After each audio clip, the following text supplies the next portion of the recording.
This is Brett Thurber. He's going to talk about high availability. All right. So welcome, everybody. I think we've had a lot of great talks so far at the summit. It's been very interesting to listen to all of the different takes and new technologies that everybody's looking into for ManageIQ. So I'm Brett Thurber. Let's see if my clicker works here. There we go.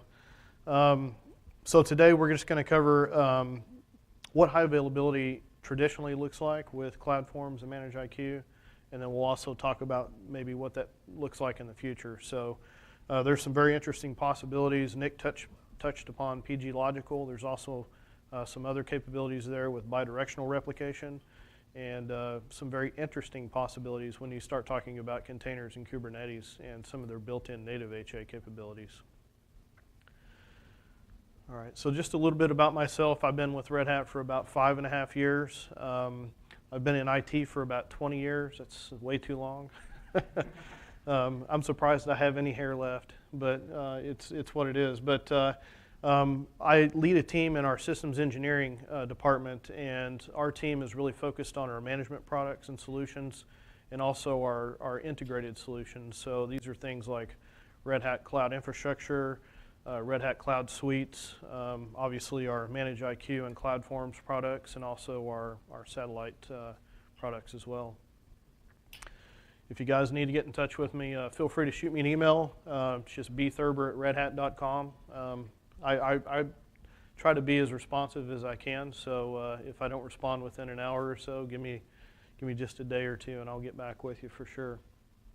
And I also wanted to thank Greg, Nick, and Joe for their help on this as well. So we've been talking about what that next generation of HA is going to look like for ManageIQ, and they've been very instrumental in feedback and bouncing ideas back and forth. So thank you guys.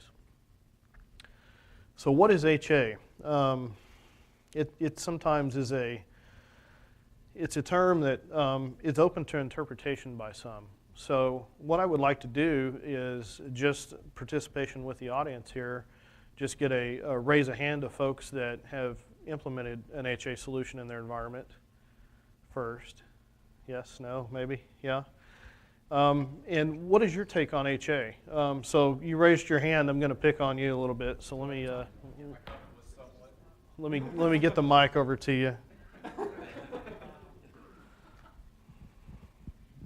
It might have been a really slow hand raise, kind of like a whoop.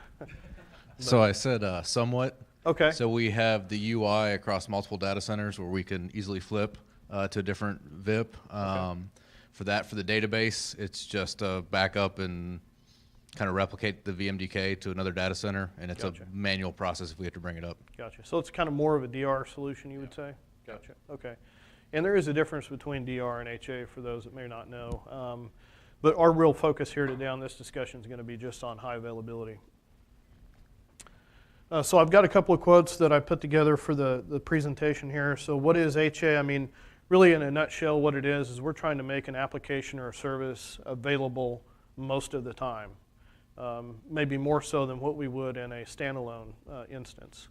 So we want to provide that to our customers or to our end users, and we want to give them as much uptime as possible, whether that's 8-hour downtime scheduled per year or whether it's 2-hour downtime scheduled per year. We're trying to make that service or application just as up as we can possibly make it.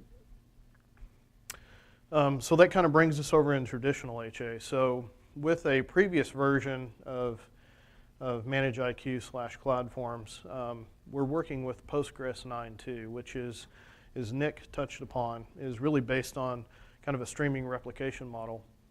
So we've got a little bit more inefficiency built into that model compared with what we're talking about. So it's a whenever you start talking about clustering and HA in general, it becomes in a traditional sense, a very heavy lift configuration. So we're talking about shared storage. We're talking about having dedicated machines for this particular work. So it's not just we're standing up an appliance here and we're standing up an appliance there, but there's multiple layers of components here that require a very high degree amount of time to configure and set up and test. and that takes a lot of time to do. So you're talking about a typical deployment time that might be measured in an amount of days instead of hours or minutes. So it's very cumbersome, and it's very costly. So what I'm going to do is present you guys with a couple of options here. What we would call an intra-site, a traditional HA deployment, and then kind of an inter-site HA deployment. We'll focus on the inter first, or the intra. So basically what we're looking at here in this particular configuration is we've got a load balancer with a virtual IP address that we would utilize to access our ManageIQ appliances. And then we've got a back-end pacemaker cluster that we've set up for our SQL database. And then we point our ManageIQ appliances to that back-end database. So what we're looking at in this situation here is a lot of extra configuration that you would have to go through to make a highly available ManageIQ implementation. So multiple Postgres servers. You're looking at having to configure pacemaker. So in this particular configuration, we've got 2 resources that we have to configure. We've got a wall archive, as Nick touched upon, and then we've also got our actual database that we have to set up as a service in that pacemaker cluster as well. So again, it's not an easy prospect to go out and just set up. And inter-site gets into even more interesting situations when you're talking about HA. So not only do we have a load balancer involved in this picture as well, we don't have a pacemaker cluster that's really stretching sites. And there's reasons for that. Mainly it's because there's a lot of traffic that gets generated between sites. And if you've got to have a dedicated high-speed interconnect between those sites, and there's no consistency guarantee between data between site A or site 1 and site 2. So you get into a situation, if you fail on site 1, you might not capture all of that data before you get to site 2, so you may have some inconsistencies in your data, so that becomes a problem. Streaming replication, again, that's a lot high overhead, like Nick touched on. But at the end of the day, you've also got to utilize a set of customized scripts in this particular failover situation. So because we're not using pacemaker in a stretch cluster configuration, it is still considered a stretch cluster configuration, just without the pacemaker component there. But you're having to customize a bunch of your failover capabilities with your database and do some customization and kind of string pulling, as I would call it, with some IP tables rules, and you're searching for what ports open where so that you can know which machine is your primary and your secondary. And it's just really complex, and it really requires a high degree of customization. So in this particular example, as an end user, I might come in and say, okay, well, I've got port 5432, which is our Postgres port, running in site 1. That's my primary site that's up and running. My load balancer knows exactly where it needs to go this time. So, as user 1, I'm coming in, and that's how my traffic comes in, and that's how my data, I'm accessing my data, and then that's using streaming replication to send that transactional data over to our secondary site. So if that site ever goes down, then there's kind of a heartbeat configuration that's enabled in this as part of the customization that will then bring site 2 up as a primary, and then you get back into a failback scenario. So when site 1 comes back up, how do I get my data that's now my most recent data back over to site 2 or site 1 from site 2? So as you can see, this becomes it's mind-boggling crazy to try to administer all this and keep everything consistent. It becomes a real problem. So, and I keep reiterating that because we're trying to, the whole goal behind the next generation of HA with ManageIQ is to simplify. And we want to keep people not only consistent with their data, but also give them a easy clickable option within the UI to say, hey, we want to set up our replication between these appliances, and this is what I need to do it. Instead of having to go through all of this days of setup and configuration and testing, we can just manage it within the UI. So that's where we're trying to get to. So what's on the horizon? It's a very interesting conversation. So Nick touched upon PG Logical, and we'll touch a little bit more on that. There's also BDR, which is Bi-Directional Replication, which is also a subset of PG Logical, or vice versa, however you want to look at it. And then we have containers and Kubernetes, which is really interesting. It brings some very very cool use cases into play here.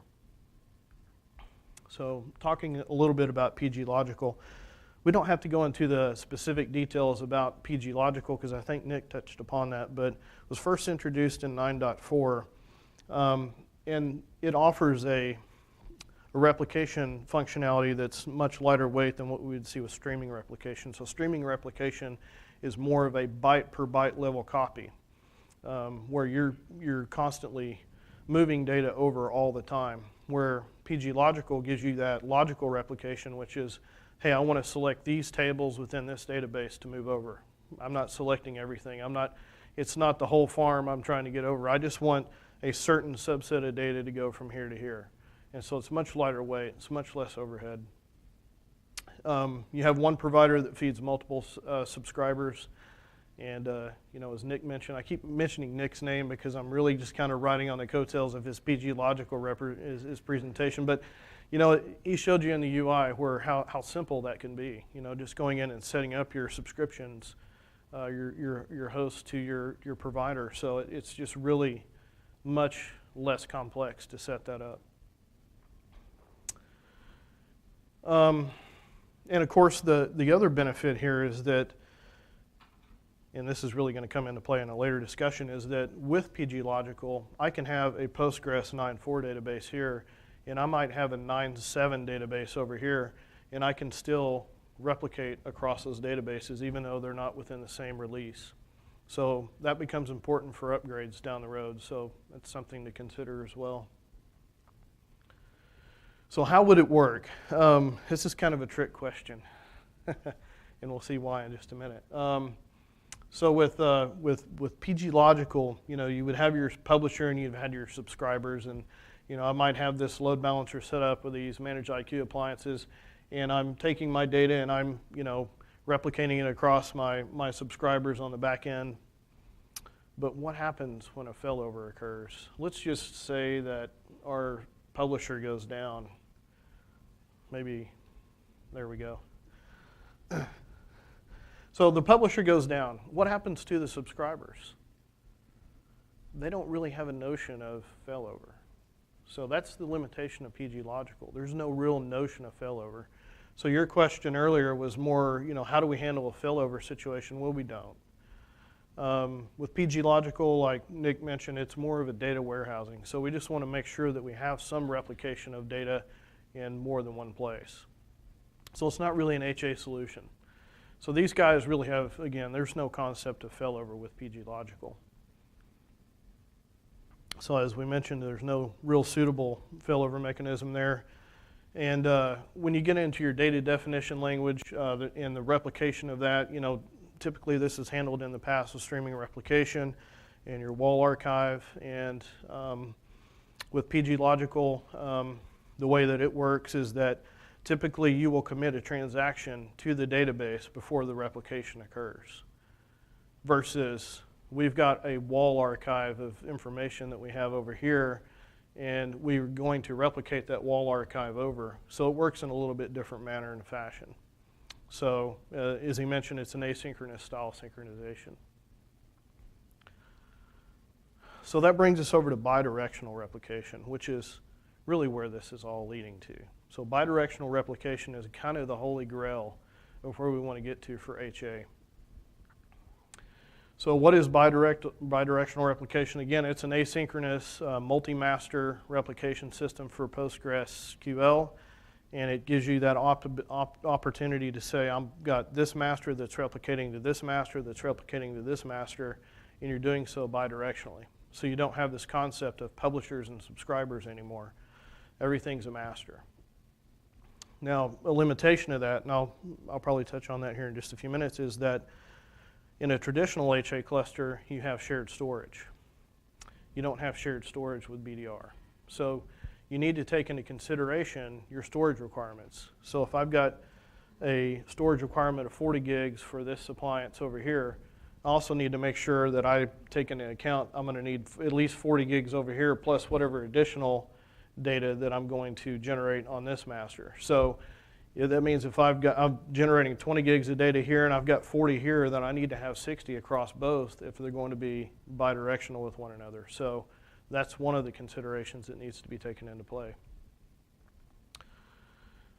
The cool thing is it supports up to 48 master replicas. So I don't know why you would need any more than that, but who knows? You might have more than 48 sites if you want to do cross-site replication. I don't know, but I think that's a fairly high number. And they're supposed to offer more in the future, so we'll just have to see. So what would an active, remember we were talking about active-passive before, so now we're talking about active-active. What would an application or an active-active BDR deployment pattern interest site look like? So in this configuration, you can see we're still similar to what we would have in a traditional HA, but we've reduced the complexity here. So now we don't have pacemaker involved. We don't have to create resources. We don't have to worry about our fencing devices on the back end for Postgres. You know, if I'm running VMs inside of Rev, for example, or if I'm running on hardware, you know, I've got to make sure that my fence configuration is absolutely perfect. Otherwise, your failover will never work correctly. So we don't care about that here. That just all goes away. All that complexity just leaves. So we're just taking our Postgres databases, we're configuring bidirectional replication against them. They're both masters, and they're both going to hold copies of whatever you decide that needs to be replicated between the two. And that's really the gist of it. As you can see, our complexity for intersite goes down significantly as well. So now I'm not having to generate a bunch of custom scripts. I'm not going to have to generate a custom failover configuration just to get data from site A or site 1 to site 2. So we're maintaining a fairly high consistency of data synchronization there. Again, it's asynchronous. There's always a possibility, but there was always a possibility before too. So you're never going to have a situation where you're going to have all of your data here look exactly like all the data there in one particular window of time.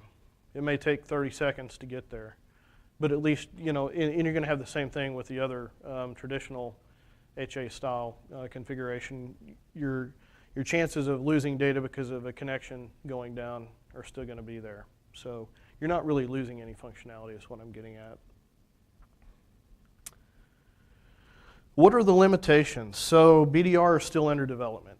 It's not really production ready. If you want to implement it with 9.4 today, you've got to use a special hacked together version that enables the BDR functionality. So I'm really curious as to when we're going to have this. You know, I'm looking at Nick over here.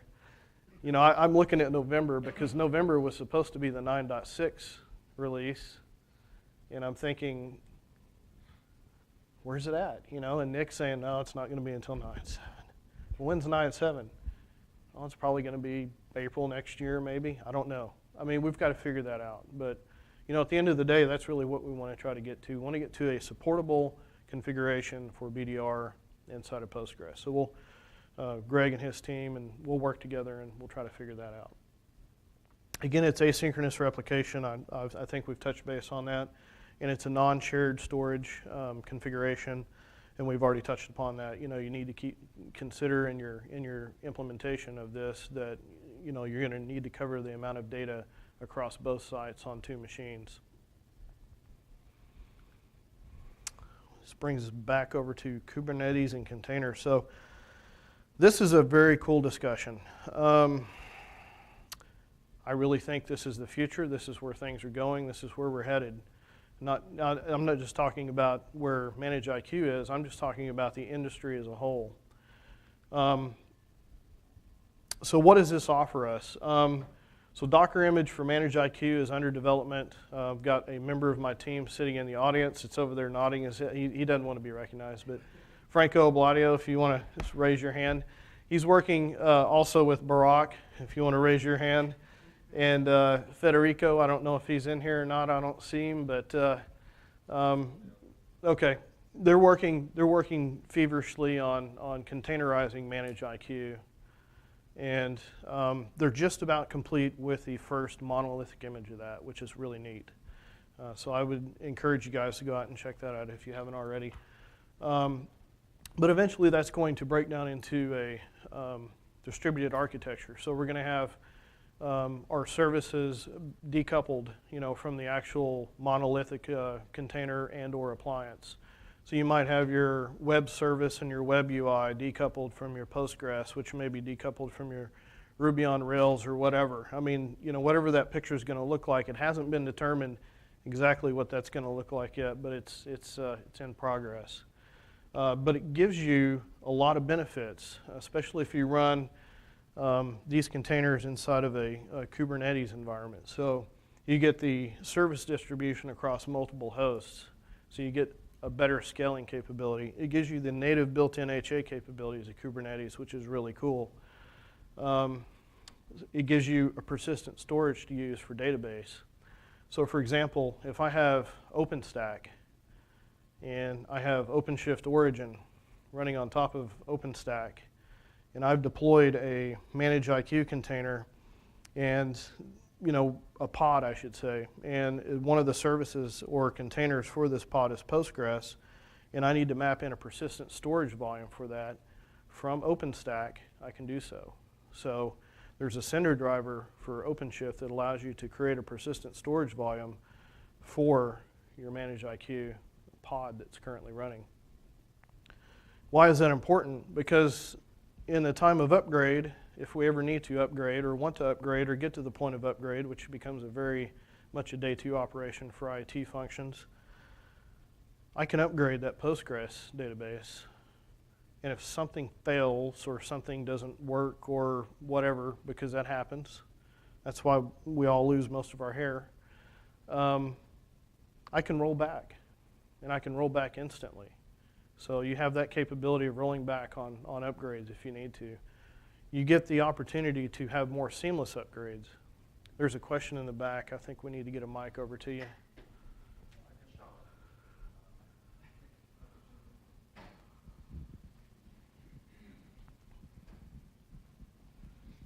So how exactly can you roll back if your data is actually on the persistent volume? Did you had to save a snapshot of it or clone it elsewhere, first of all? So your data stays consistent. So because you have a persistent volume and you update the container that's running the Postgres service, that data doesn't go away. So you're only updating the container. Your persistency still maintains for the data for that container. Yes, but I think the assumption is that right afterwards it will upgrade the database schema and then it will touch the persistent volume. That's potentially true. Yep, I think that's a possibility. So you can create replicas inside of Kubernetes that allow you to define a rollback capability. So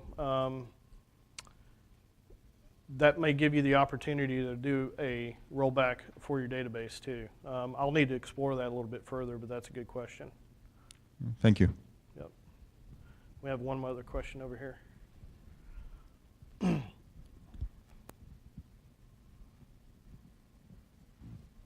Hi.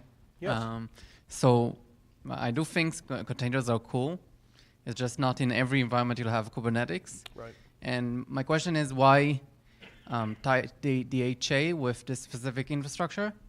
So if you run a container in a VM, you can do it in VMware or in Rev as well, and you will have DHA and persistent storage. So why Kubernetes specifically? It's just an evolution. So at some point, I think, just my personal opinion, that virtual machines may turn into a situation where we're replacing those virtual machines with containers to give you these benefits. Because not all the time you're going to be able to quickly scale out a service with a virtual machine. You might have to deploy more virtual machines and then scale your roles out across.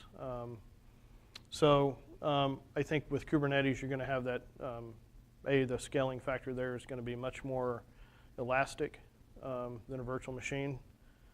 And I think that you're going to also be able to maintain your HA capabilities. Not taking anything away from VMware or Rev or anything else for HA, but it also gives you that ability to have that service.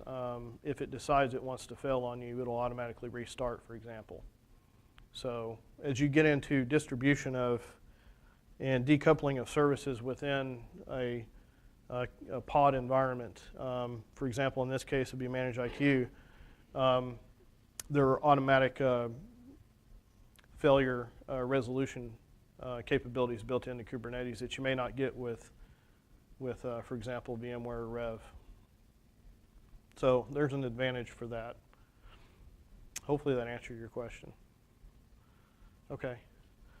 So just kind of on to the next slide real quick. So this is just a possible architecture here. This gives us a situation where we're running 2 pods on the same host. We're using BDR between the persistent storage. We're replicating our data between the databases. And we've got basically a distributed architecture here for the ManageIQ appliance. And if we look at another possibility here, we could then expand that out across multiple hosts and multiple nodes in the environment and use an overlay network to connect between them. So Kubernetes kind of forces you into running an overlay network that says if I'm running a service on this IP address, I better be able to connect to that service running on a different node from that IP address. So I need to be able to access these machines. That's really where the overlay network comes into play. So for example, we're not getting into, some of you are probably very familiar with OpenStack and the way that you set up your tenant networks and your public networks. It's a little bit different than that. So, but at the end of the day, I think that this is really where we're headed with things. I think BDR is going to be our picture of replication between databases.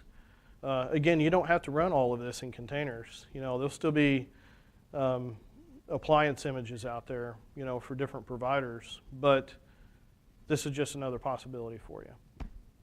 But at the end of the day, I really think that maybe a year or two from now, this is where things are going to wind up going. And we might even see a different technology than BDR there, so we'll see. We touched a little bit on networking with Kubernetes. So again, we talked about the rules with Kubernetes. They make you, if you're going to be a certified overlay network provider for Kubernetes, you have to meet this criteria in the first 3 bullets. And some of the supported overlay networks are L2 and typical L2 network and Linux bridging, Flannel, Open vSwitch, OpenShift SDN. So that gives you that ability to talk between nodes and hosts and services. So in summary, traditional HA is very complex. It is very much a time-consuming endeavor, and there's a lot of overhead associated with doing traditional HA. PG Logical is a good replacement for streaming replication, but it has limitations. BDR helps bridge those gaps between PG Logical and those limitations it has, and then containers coupled with Kubernetes offers some very interesting use cases. So, one that we need to go vet out is the database upgrade, but I'm pretty sure that's been vetted out before. I'll just need to go and look into it a little bit further, but that's it. Questions?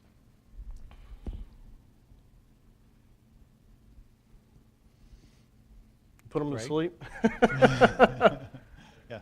One comment about the modifying ManageIQ. One comment about the last example about modifying ManageIQ.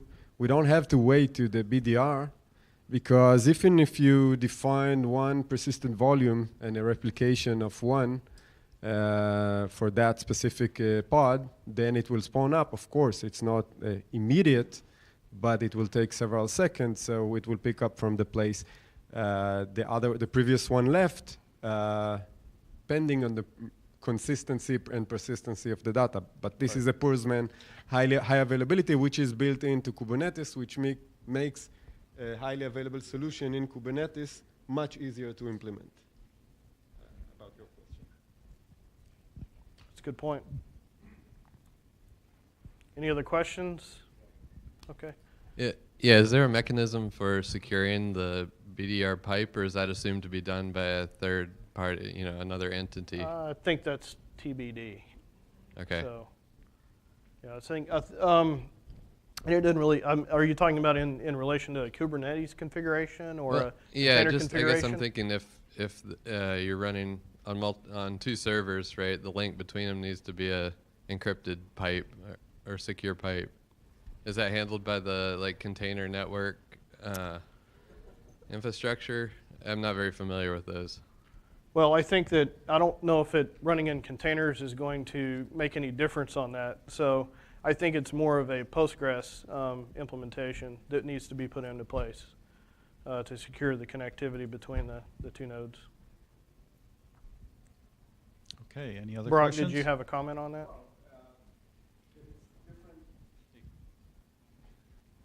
Well, like Brett says, about the secure connection, it's between two Postgres. So it will be secured, obviously, because Postgres will make the communication secure.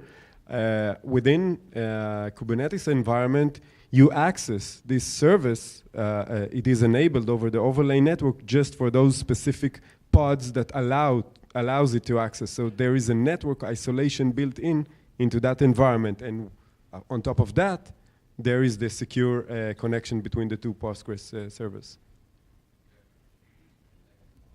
We had another question up here. You got an answer? Okay, good, good. Okay, any I other think that was questions? Mr. Kevin Morey that was going to ask that question. So, no, he's good. He's good. Any other questions? All right, well, All thanks, right. Brad. Well, thanks, guys. I appreciate it.